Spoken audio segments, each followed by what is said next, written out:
Optical instruments. First one, the eye. Figure shows the eye. Light enters the eye through a curved front surface, the cornea. As you can see, cornea in this diagram. It passes through the pupil, which is the central hole in the iris. The size of the pupil can change under control of muscles. The light is further focused by the eye lens on the retina.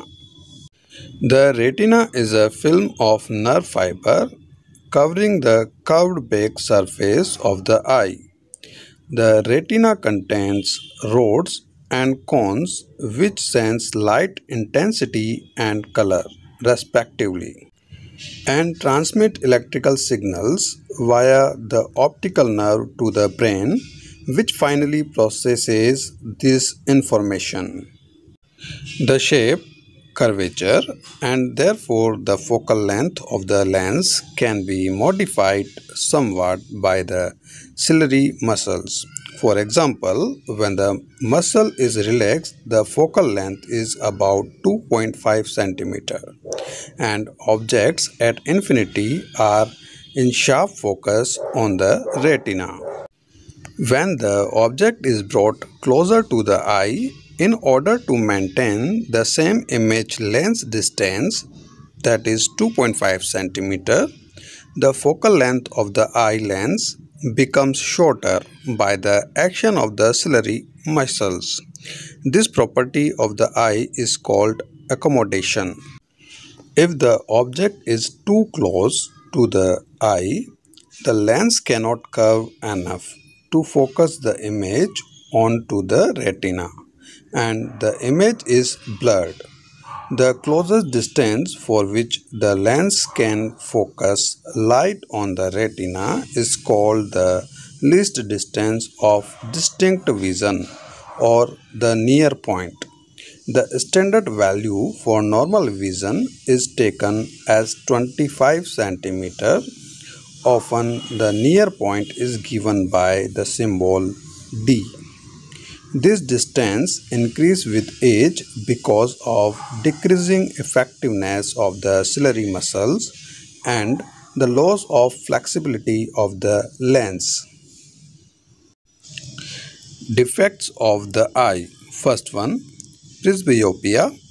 If an elderly person tries to read a book at about 25 cm from the eye, the image appears blurred. This condition, defect of the eye, is called presbyopia. It is corrected by using a converging lens for reading. Second one is myopia or nearsightedness.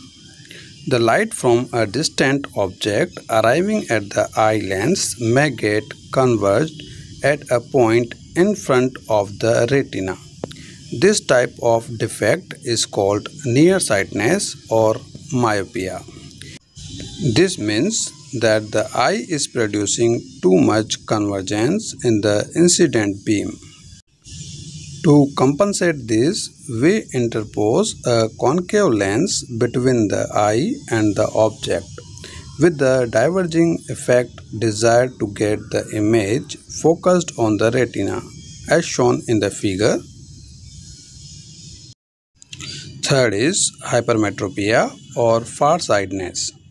If the eye lens focuses the incoming light at a point behind the retina, then this defect is called farsightedness or hypermetropia.